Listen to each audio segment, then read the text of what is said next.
तो चलिए बच्चों, प्रीवियस लेक्चर के आगे अपन स्टार्ट करते हैं। अब न्यूमेरिकल्स करना, प्रोजेक्टाइल मोशन की थ्योरी तो अपन ने कर ली है। और बच्चों देखो, फर्स्ट क्वेश्चन एकदम सिंपल है, सॉल्यूशन, राइट। तो तेरा कलर वलर अच्छा कर दे, तो ये हो जाएगा, टू साइड पे ले लेते, ये ले लेते हैं, रेडियस ले लेते हैं, चलो ठीक, और वो भी ले लेते, थिकनेस 1 पॉइंट, ठीक है बच्चों। तो इसको अलग करो। A ball is thrown with a velocity of 15 meter per second at an angle 30 degree with the horizontal. Determine first time of flight of the ball, the maximum height attained by। अच्छा बच्चों, ये तो फॉर्मूले रटने के लिए एक बात सुनो बच्चों, ये जो फॉर्मूले है ना, मैंने 3 फॉर्मूले बताए, एक एच मैक्सिमम का, मैक्सिमम हाइट का, एक रेंज का और एक टाइम ऑफ फ्लाइट का। अच्छा, तीनों फॉर्मूले में एक प्रॉब्लम है कि यू भी है, साइन थीटा भी है और जी भी है, कहीं स्क्वायर लगा कहीं ट्वाइस लगा, तो बच्चों को याद नहीं रहता। तो u साइन थीटा अपॉन जी, यहाँ भी u sine theta upon g, और यहाँ भी क्या है, u साइन थीटा अपॉन जी, राइट, तीनों में है। अब h मैक्सिमम वाला फॉर्मूले में जैसे आप लोग कैप पहनते ना, वैसे यहाँ पे स्क्वायर कर दीजिए, और जैसे शूज पहनते तो 2 कर दीजिए। तो h मैक्सिमम का फॉर्मूला क्या होगा, you square sine square theta upon 2g। अब अपन लोग हमेशा ग्राउंड फ्लोर से फर्स्ट फ्लोर पर, नीचे से ऊपर आते हैं ना, और चलते हमेशा पॉजिटिव है, पॉजिटिव मतलब एंटी क्लॉकवाइज। तो ये नीचे से ऊपर जाना है और पॉजिटिव मतलब एंटी क्लॉकवाइज। और सबसे पहले जूते उतार दीजिए, मतलब बेस वाले 2 को कट कर दीजिए, और पावर वाले 2 को कहाँ डालना है, बेस में, ग्रेजुअली। कहने का मतलब अगले वाले फॉर्मूले में ये 2 कट हो जाएगा, बेस वाला 2 तो केवल जी रहेगा। ये 2 की बारी आएगी तो ये चला जाएगा बेस में, और ये जैसा है वैसे ही रहेगा। नेक्स्ट वाले में ये बेस 2 कट हो जाएगा, और ये पावर वाला जो है वो बेस में आ जाएगा, मतलब ट्वाइस। तो यदि आपने मेरी बात को ध्यान दिया हो तो तीनों फॉर्मूले आपको बहुत इजीली याद हो सकते हैं। याद आपको इसी सीक्वेंस में करना है, HRT। एक ट्रैक्टर होता था जिसका नाम था HMT, HMT वॉच भी आती थी, HMT। ट्रैक्टर तो अभी भी आता है, HMT। तो उसकी जगह पर, M की जगह पर आप R कर दीजिए, क्योंकि आपके इसमें R है, HRT। पहला फॉर्मूला H के लिए u square sine square theta upon 2g। दूसरा फॉर्मूला रेंज के लिए u square sine 2 theta upon g, और तीसरा फॉर्मूला टाइम ऑफ फ्लाइट के लिए 2u sine theta upon g. तो यदि आपने मेरी बात को ध्यान से सुना होगा तो अब आप कॉम्पिटिटिव एग्जाम में भी बैठेंगे, कितने भी टेंशन में रहेंगे, फॉर्मूले आप नहीं भूल पाएंगे। तो चलिए अपन यहाँ पर फर्स्ट क्वेश्चन करते हैं। क्वेश्चन में बोला, ball is thrown with a velocity of 15 metre per second, कितने एंगल से, 30 डिग्री। क्या फाइंड करना है, time of flight t। Second क्या फाइंड करना है, मैक्सिमम हाइट। ये रेंज क्यों नहीं पूछा, अपन निकालेंगे।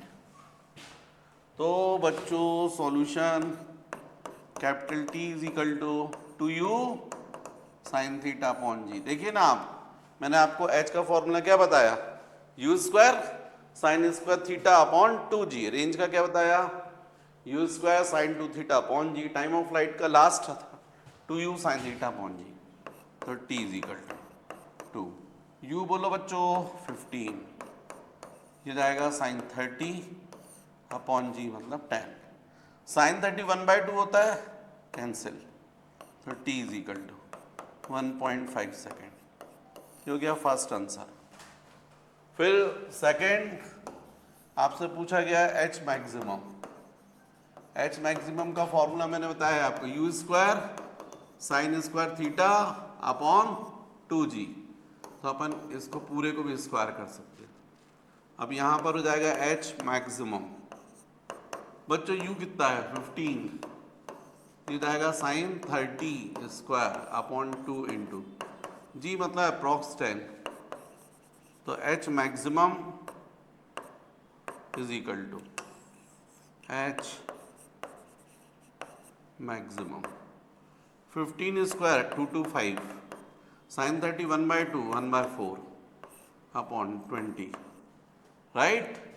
तो इसको सॉल्व कर लीजिए, ये जाएगा 225 अपॉन ये 80 आ जाएगा, मतलब 22.5/8, इसका मतलब है 8 2 जा 16, 2.8 ये आ जाएगा।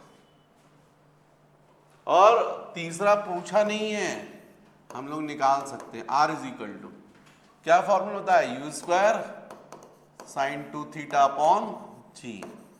R is equal to u square 15 square sine 2 into 30 upon 30 था ना, हाँ जी कितना 10, ये जाएगा 225 अपॉन 10, साइन 60 कितना होता है बच्चों √3/2, √3 1.7 होता है, तो यदि आप चाहें तो ये जाएगा 22.5 अपॉन 2, 10 के जैसे पॉइंट लगा दिया और √3 होता है 1.7, इसको सॉल्व कर लेंगे आंसर आ जाएगा। ठीक, ये हो गया बच्चों फर्स्ट क्वेश्चन। नेक्स्ट देखो क्वेश्चन नंबर 2। क्वेश्चन नंबर 2 इतना बड़ा क्यों दिख रहा भाई, थोड़ा छोटा हो जाओ, हो जाए यार, नहीं हो रहा है, कैसे नहीं होगा, अब होगा, थोड़ा सा और छोटा हो गया, ठीक है बच्चों, अब ये ठीक है। चलो question number 2, N arrow is throne, हवा में तीर फेंक रहे हैं तो अपन फेंकते ही हैं, an arrow is thrown in the air, its time of flight is, arrow throw कर रहे हैं और इसका time of flight capital T कितना गिवन है 5 सेकेंड, और रेंज आर कितना है 200 मीटर, है ना। Determine first vertical component of velocity of projection, vertical component of velocity of, देखो एरो को यदि आप थ्रो करोगे, यहाँ पर क्या अच्छा वो दिया हुआ है शेप, लेकिन मैं यूज नहीं कर रहा हूँ ये,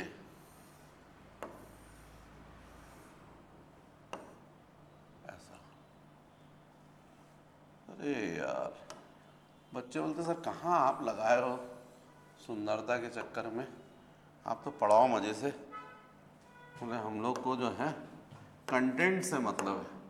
अरे भाई लेकिन कुछ लोग तो ऐसे रहते हैं ना, बोले सर उनको छोड़ो आप, क्या है भाई, अब इसको अपन ये सिलेक्ट कर दें, ऐसे घुमा दें, घूमता है ना ऐसा, ये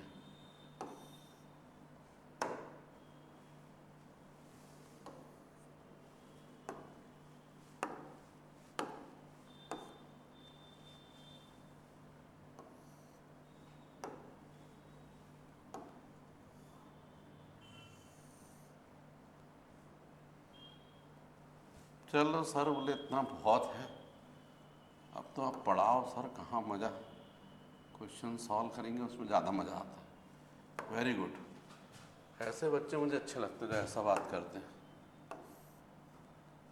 हाँ ये देखो, छोड़ो, अरे यार इससे अच्छा तो मैं फ्री हैंड कर देता, छोड़ो यार, क्या है ये, N arrow is thrown in the air, ये देखो ऐसा, ये एरो है, एरो ऐसा थ्रो किया, ये ऐसा है ना, और 5 सेकेंड क्या है उसकी टाइम ऑफ फ्लाइट, रेंज इतनी 200, determine vertical component of velocity of projection, horizontal component of velocity of projection, maximum height and angle made with the, okay. Suppose बच्चों यू वेलोसिटी से प्रोजेक्ट किया, थ्रो किया अपन ने arrow को theta angle से, तो horizontal component you x कितना हो गया, you cos theta, vertical component कितना हो गया, यू साइन थीटा, है ना। तो हमसे क्वेश्चन में क्या पूछा गया, फर्स्ट देखो वर्टिकल कंपोनेंट मतलब क्या फाइंड करना है, यू साइन थीटा, सेकंड क्या फाइंड करना है, हॉरिजॉन्टल कंपोनेंट मतलब यू कॉस थीटा, थर्ड क्या फाइंड करना है? H maximum. फोर्थ क्या फाइंड करना है? Angle made with the theta. ये है क्वेश्चन, कितना आसानी से कर लेंगे अपन। हमको मालूम है T is equal to u sine theta upon g. Time of flight का फॉर्मूला, यदि u वेलोसिटी और थीटा एंगल से प्रोजेक्ट करते हो तो टाइम ऑफ फ्लाइट का फॉर्मूला बोलो, 2u sine theta upon g. और रेंज का फॉर्मूला बोलो, u square sine 2 theta upon g. अब इनको यदि ध्यान से देखो आप दोनों फॉर्मूलों को, तो 2 इक्वेशन से 2 अननोन तो आ जाते हैं, आ जाएंगे। आप ये ले लो 1 और ये ले लो 2, और बच्चों क्या करो, 2 को डिवाइड कर दो 1 से, तो r अपॉन टी आ जाएगा, u square sine 2 theta upon g upon 2u sine theta upon g. अब ये g और g क्या हो गए? कैंसिल।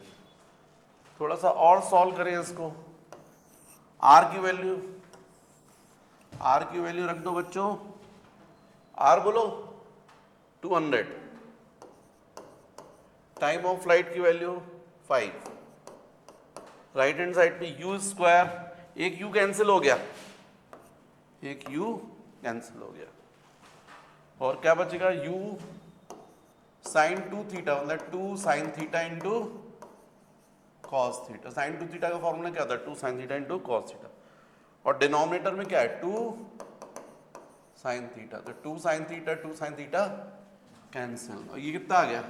40, और ये आ गया u कॉस थीटा।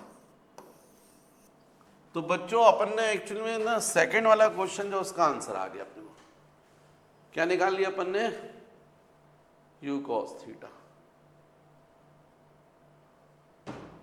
अच्छा, थोड़ा सा बड़ा हो गया है, पर ये ऐसे भी सॉल्व कर सकते हैं, पर ये बच्चों थोड़ा और इजी तरीके से हो सकता था। एक और तरीका है, देखो मैं आपको बताता हूँ। एक तरीका तो चलो आपको पता चल ही गया है,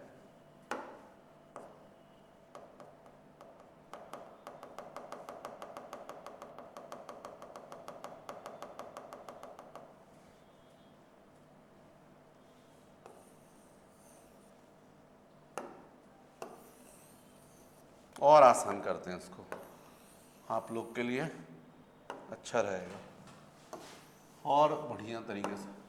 ये बच्चों डायरेक्ट भी हो जाता है क्वेश्चन। देखो आपके पास में u साइन थीटा फाइंड करना है, ये t दिया है, तो आप सबसे पहले क्या करो, t is equal to u sine theta upon g, यही फॉर्मूला होता है। इसमें भी t की वैल्यू 5 दी है, 5 two u sine theta upon g कितना होता है? 10, 2 से कितना हो गया? 5, क्रॉस मल्टीप्लाई करोगे तो 25 u sine theta. First answer आ गया वर्टिकल कंपोनेंट। फिर u cos थीटा फाइंड करना है सेकंड, तो रेंज का फॉर्मूला क्या है? u square sine 2 theta upon g. भाई आपका टाइम ऑफ फ्लाइट का फॉर्मूला क्या था? h मैक्सिमम का फॉर्मूला क्या था? u square sine square theta upon 2g। Range का फॉर्मूला क्या है? u square sine 2 theta upon g। Time of flight है। अब यहाँ पर बच्चों रेंज हमको क्वेश्चन में गिवन है 200। u स्क्वायर साइन 2 थीटा को क्या लिख सकते हो आप? 2 sine theta into cos theta, और g का मतलब 10, तो 2 से कितना हो गया? 5, क्रॉस मल्टीप्लाई करोगे तो जाएगा 5 इंटू 200 मतलब 1000। अब यहाँ बचा u square sign theta into cos theta, मतलब u साइन थीटा और u कॉस थीटा। एक u को साइन थीटा के साथ एसोसिएट कर दिया, एक u को कॉस थीटा। अब ये हो गया 1000। u साइन थीटा आप निकाल चुके 25, u कॉस थीटा आपको फाइंड करना है। 25 से कितना हो गया? 40। तो अभी थोड़ी देर पहले भी अपन ने निकाला था ना u cos थीटा 40, ऐसे भी निकाल सकते, ये आसान तरीका है। तो फर्स्ट आंसर हो गया आपका 25, यहाँ पर 24 आ रहा है, वो यदि जी की वैल्यू 9.8 लोगे तो आ जाएगा। यहाँ पर ये 40 तो 40 आ रहा है, वेरी गुड। थर्ड क्या चाहिए बच्चों, एच मैक्सिमम। मुझे बता सकते हो एच मैक्सिमम का फॉर्मूला?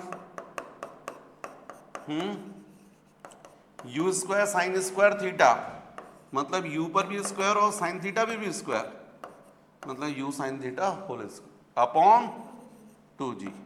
अब इसमें से यू साइन थीटा अपन को पता है 25, रख दो यहाँ पर 25, तो 25 स्क्वायर और 2g मतलब 2 इंटू 10।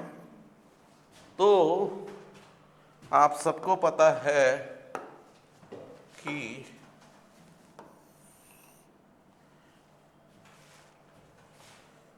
यहां पर h मैक्सिमम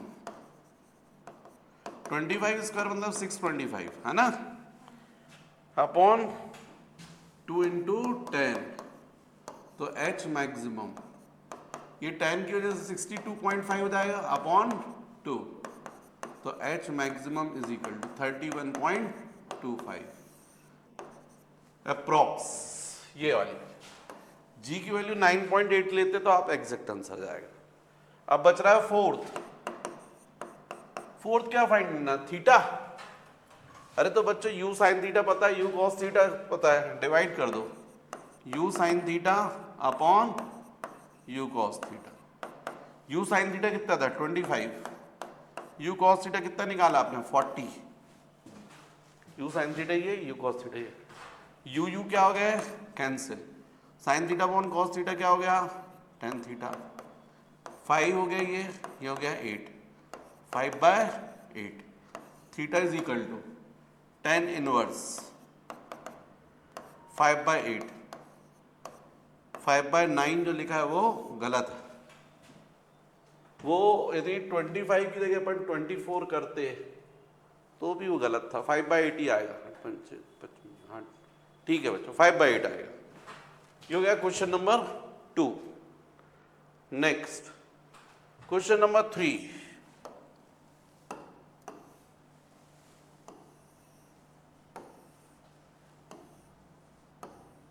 ये है क्वेश्चन नंबर 3। क्या है question number 3? An aeroplane takes off at an angle of 30 degree to the horizontal. The component of its velocity along the horizontal is 250 km per hour. What is the actual velocity? Find also the vertical component of the. तो बच्चों ये हो गया plane, क्या कर रहा है take off, कितने एंगल से 30 डिग्री है ना, और मान लीजिए u वेलोसिटी से, तो इसका हॉरिजेंटल कंपोनेंट हो जाएगा u cos 30 और वर्टिकल कंपोनेंट कितना हो जाएगा u sin 30, राइट। अब हमको क्वेश्चन में वो दिया है कि हॉरिजेंटल कंपोनेंट कितना है 250 किलोमीटर पर आवर, तो हमको एक्चुअल वेलोसिटी निकाला, एक्चुअल मतलब u, और साथ ही साथ क्या निकालना है वर्टिकल कंपोनेंट भी। तो चूंकि बच्चों हम लोग को u cos 30 is equal to 250 given है किलोमीटर पर आवर में, और cos 30 आप लोगों को पता है कितना होता है √3/2 इज इक्वल टू 250। तो अब यदि मैं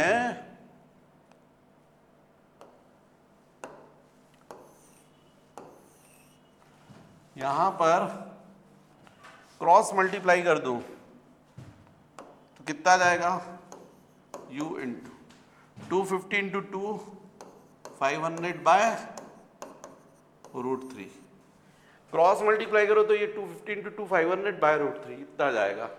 √3 मतलब बच्चों 1.7 होता है अप्रॉक्स। इससे आप सॉल्व कर लीजिए तो ये वैल्यू आ जाएगी 288.68 किलोमीटर पर आवर अप्रॉक्स। इसके क्लोज आंसर आ जाएगा। एक तो ये हो गया, दूसरा वर्टिकल कंपोनेंट फाइंड करना है। तो वर्टिकल कंपोनेंट मतलब यू आई, जिसको अपन क्या बोलते हैं you sine theta, you I. You आप निकाल चुके हो 500/√3 इंटू साइन 30 तो साइन 30 कितना होता है 1/2, कितना हो जाएगा 250/√3। इसको सॉल्व कर लीजिएगा 250/1.7। यदि सॉल्व करेंगे बच्चों तो ये अप्रॉक्स वैल्यू इतनी आ जाएगी 144.34 किलोमीटर पर आवर। ये हो गया बच्चों question number 3। Clear? Next question number 4। Fourth question चलो, fourth question, bullet fired at an angle. ये जो प्रोजेक्टाइल मोशन चैप्टर है इसमें यही रहता है, कहीं गन चलती है, बुलेट चलती है, कहीं शैल चलेंगे, तोप चलेगी, मिसाइल चलेगी, यही सब है। Bullet fired at an angle of 30 degree with the horizontal hits the ground 3 kilometre away. By adjusting the angle of projection can one hope to hit target 5 kilometre away. NCERT का question, ठीक है। Bullet को कितने angle से अपन ने 30 degree angle से, तो ground से कितने, जब इतने एंगल से करते तो वो उसके लिए रेंज आर कितना है 3 किलोमीटर ही है। अब ये बोलते हैं कि क्या 5 किलोमीटर डिस्टेंस पर यदि टारगेट है R2 5 किलोमीटर, तो क्या इसको हिट करेगा क्या टारगेट को, ये अपन को बताना है। सबसे पहले तो बच्चों आपको ये दी है रेंज और थीटा। इससे क्या करो, जो बुलेट है उस रिवॉल्वर जो है ना जिससे आप बुलेट फायर कर रहे हैं, उस बुलेट की क्या वेलोसिटी है वो निकाल सकते हो। पहले तो वो निकालो सॉल्यूशन। तो R1 is equal to, R का फॉर्मूला क्या होता है U² sin 2 theta upon G। तो R हमको दिया 3 किलोमीटर मतलब 3000 मीटर, ये हो जाएगा U² sin 2 इंटू कितने एंगल से प्रोजेक्ट कर रहे थे 30 डिग्री से, तब जाकर 3 किलोमीटर थे, अपॉन G मतलब 10। तो इससे क्या हुआ, जो बुलेट है उसकी कितनी वेलोसिटी हो सकती है वो निकल आई, ये हो जाएगा 3000 into 10 by sin 60 is equal to of U²। बात समझ रहे हो आप? 3000 into 10 upon sin 60 is equal to U²। ये बच्चों आपने फाइंड कर लिया। और ज़्यादा तो sin 60√3/2 होता है, आप चाहो तो लिखो, नहीं चाहो तो रहने दो, मत लिखो। अब वो बोल रहे क्या ये 5 किलोमीटर डिस्टेंस में कोई टारगेट है तो उसको हिट करेगा। हमको ये पता है भाई कि मैक्सिमम रेंज मिलती है 45 डिग्री एंगल पर, तो हम जब इतनी वेलोसिटी आ रही है इससे फायर करके देख लेते हैं 45 डिग्री एंगल से। यदि 5 किलोमीटर से ज़्यादा डिस्टेंस पर टारगेट आ रहा है तो मतलब हाँ 5 किलोमीटर को भी हिट कर देगा। देखते हैं अपन। तो न्यू रेंज, मैक्सिमम रेंज निकालो। मैक्सिमम रेंज कब आती है, किसका क्या फॉर्मूला है, U² sin 2 into 45 upon G 10। Maximum range के लिए थीटा कितना होना चाहिए 45। तो हम लोग मैक्सिमम रेंज निकालते हैं। हमारे को जो रिवॉल्वर मिली है, जो बुलेट फायर कर रहे हैं, उस रिवॉल्वर की ताकत के हिसाब से। तो U² तो हमको पता है भाई 3000 इंटू 10 अपॉन sin 60। जहाँ तक बात है sin 2 इंटू 45 sin 90 तो 1 होता है, और G कितना है 10। 10 से 10 क्या हो गया, कैंसिल। अब बच्चों बचता है R मैक्सिमम, ये हो जाएगा 3000 अपॉन sin 60 मतलब 3√3/2, ऊपर चला गया। तो R मैक्सिमम की वैल्यू निकल रही है, देखो R मैक्सिमम रेंज 6000 बाय √3 मतलब बच्चों 1.7 होता है मीटर। मतलब जो आपको रिवॉल्वर मिली है उससे यदि आप 30 डिग्री एंगल से फायर करोगे तो कहाँ हिट करेगी 3 किलोमीटर पर, और 45 डिग्री एंगल से फायर करोगे तो मैक्सिमम रेंज कितनी है उसकी, इतनी। इसको सॉल्व करके देखिएगा ये कितना आता है R मैक्सिमम। तो ये जाएगा बच्चों 6000 इंटू 10 अपॉन 17 मीटर। या इसी को हम यदि चाहें तो ऐसा भी कर सकते थे 6 अपॉन 1.7 किलोमीटर, ऐसा भी लिख सकते थे, 1000 अलग कर दिया मैंने, किलोमीटर में आ गया।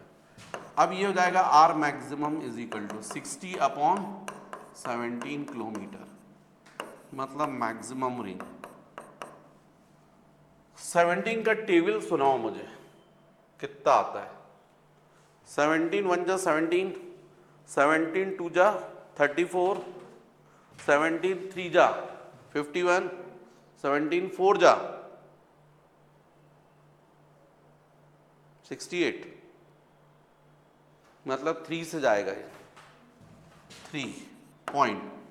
अब 51 मतलब 9 का बच रहा है, एक पॉइंट लगाया तो 0 हो गया, 90 हो गया। अब 90 को यदि आप 17 से डिवाइड करोगे तो अप्रॉक्स कितना आएगा? 5, 85 ना। तो इसका मतलब 3.5 और आगे कुछ कुछ कुछ, मतलब मैक्सिमम रेंज कितनी हो सकती है दी गई रिवॉल्वर से? 3.5 किलोमीटर। तो ये तो 5 किलोमीटर से कैसा है? कम है। मतलब 5 किलोमीटर पर यदि जो टारगेट यदि उसको हिट करना है तो क्या करना पड़ेगा? रिवॉल्वर बदलनी पड़ेगी, क्योंकि जो दी गई रिवॉल्वर है वो बेकार है। उससे मैक्सिमम रेंज कितनी मिलती है? 3.5 किलोमीटर, उससे ज़्यादा पर वो टारगेट को हिट नहीं कर पाएगी। मतलब यदि 5 किलोमीटर डिस्टेंस पर कोई टारगेट है तो वो इस रिवॉल्वर से तो नहीं हिट होगा। समझ गए बच्चों? तो ऐसे करना है इस क्वेश्चन को।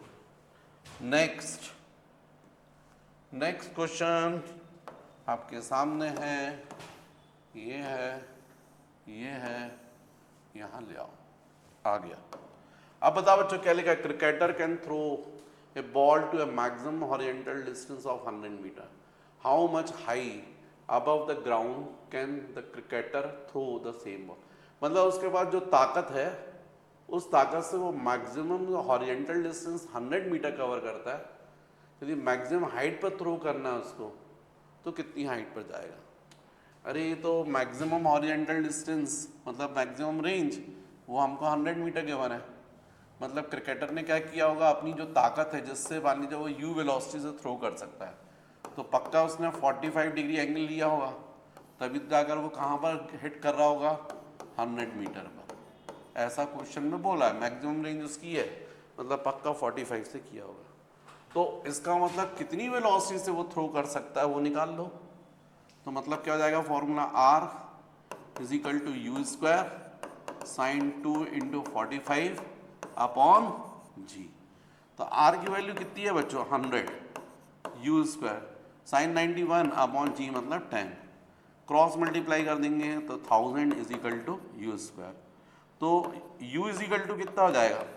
√1000।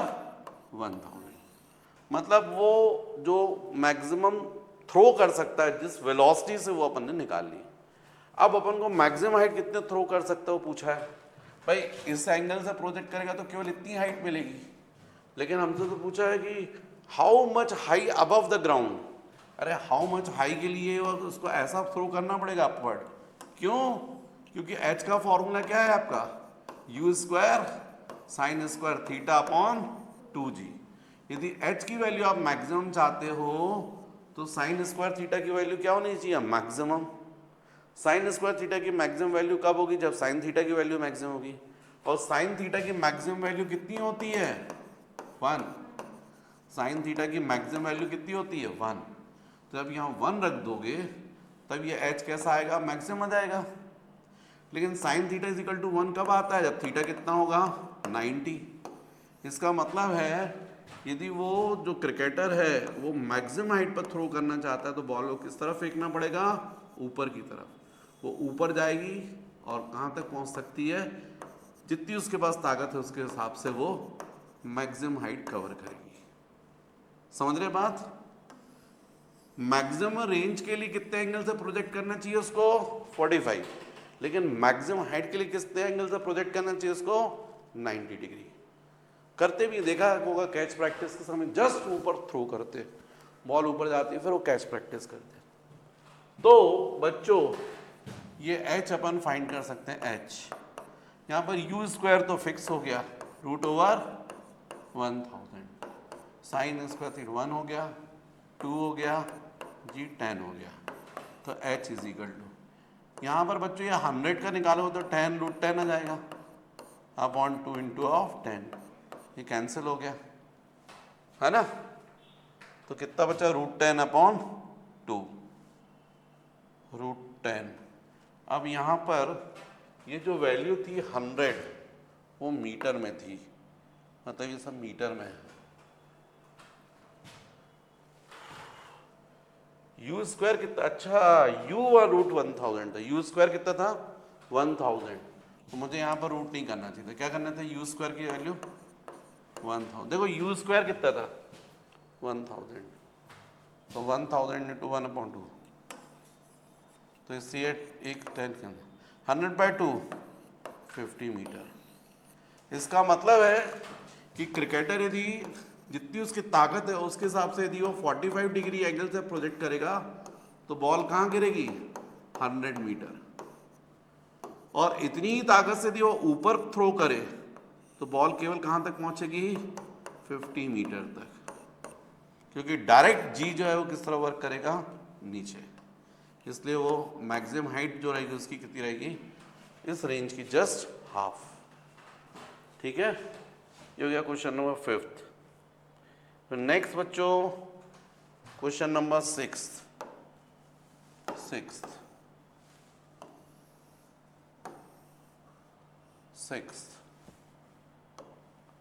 क्या है question number 6? A bomb is shot with A velocity of 100 meter per second from a cannon.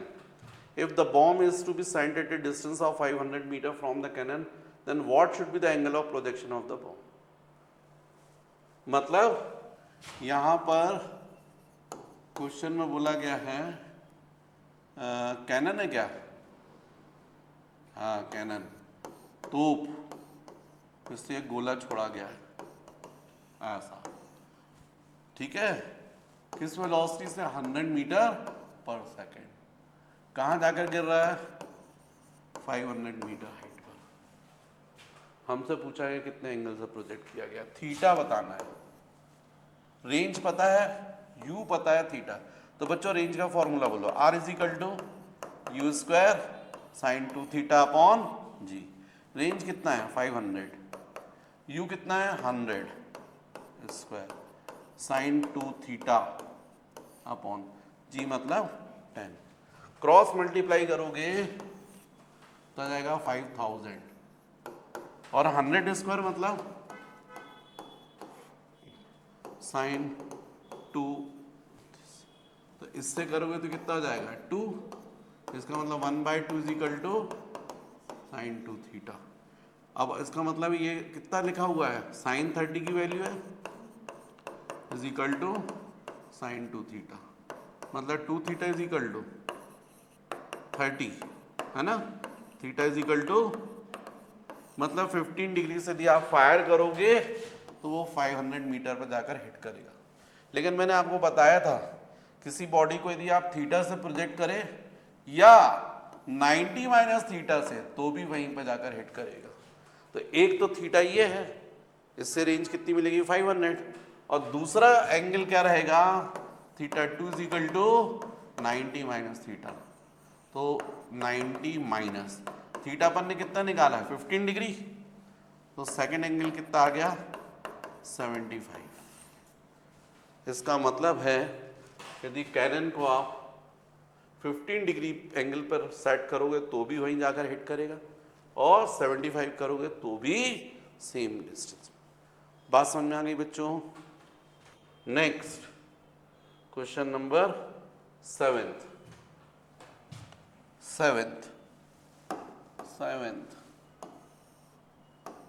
क्या है question 7th? A bomb is fired horizontally with a velocity of 20 meter per second from the top of a tower 40 meter high. After how much time and at what horizontal distance from the tower the bomb strikes the ground? Okay, tower की हमको height दी है कि नहीं 40 metre, हाँ, और यहाँ से bomb को कैसा फायर कर रहा है हॉरिजॉन्टली, किस स्पीड से 20 मीटर पर सेकेंड से। तो हम ये ऐसा आएगा क्योंकि वेलोसिटी का डायरेक्शन ऐसा और जी का डायरेक्शन डाउनवर्ड। हमको मान लो जब वेलोसिटी और एक्सेलरेशन के डायरेक्शन डिफरेंट होते हैं तो बॉडी पैराबोलिक पाथ पर मूव करती है। तो ऐसे आएगी, यहां पर जाकर हिट करेगी। ए से कहां पर हिट करेगी? बी पर। हमसे पूछा आफ्टर हाउ मच टाइम, मतलब टी, और at what horizontal distance x, ये फाइंड करना है। याद करो मैंने ऐसा डेरिवेशन भी करवाया था, बिल्कुल वैसे ही सॉल्व करना है। हमने भले ही उसको थ्रो किया हॉरिजॉन्टली यू एक्स, तो वो भले ही ऐसा आया है, टाइम लगा टी, पर इतने टाइम में उसने हॉरिजॉन्टल डिस्टेंस कितना ट्रेवल किया एक्स, और सेम टाइम में वर्टिकल डिस्टेंस कितना ट्रेवल किया 40। उसके हॉरिजॉन्टल डायरेक्शन में इनिशियल स्पीड थी, लेकिन वर्टिकली डाउनवर्ड डायरेक्शन में यदि आप बोलोगे इनिशियल स्पीड तो क्या होगी? 0। तो आप सबसे पहले मोशन ले लीजिए वर्टिकली डाउनवर्ड एसी डायरेक्शन में, फॉर एसी मतलब डाउनवर्ड। तो आपको पता है, आप लिख सकते हैं S is equal to u t plus half a t square. Straight line में जब मोशन होता है तो ये इक्वेशन यूज करते हैं, तो ऐसा कर सकते हैं। तो यदि ऐसा करोगे तो y डायरेक्शन में आपको दिख रहा है डिस्टेंस कितना है? 40 है ना, u y a y, S y की वैल्यू 40, यू वाई कितना रहेगा? 0, हाफ। डाउनवर्ड डायरेक्शन में कौन सा एक्सेलरेशन वर्क कर रहा है? जी 10, और टाइम कितना लग रहा है? टी, तो टी स्क्वायर। तो इसको सॉल्व कर लोगे बच्चों, रहेगा 40 into 2/10 is equal to of T square, मतलब T is equal to root over, cross multiply करोगे तो 40 into 2/10 is equal to T square, तो टी इज इक्वल टू, ये कैंसिल हो गया, कितना आ गया? 2√2 इज इक्वल टू टी। √2 बच्चों 1.4 होता है, तो कितना आ गया? 2.8 सेकेंड। इतने टाइम में जाकर बॉम्ब जो है वो हिट करेगा, राइट? कितने डिस्टेंस पर करेगा? x। तो सेकंड आप ले लो, क्या करोगे? S x is equal to u x into t plus half a x into t square. S x की जगह क्या लिखोगे? x, क्योंकि टी टाइम में हॉरिजॉन्टल डिस्टेंस ही है। यू एक्स की जगह कितना लिखोगे?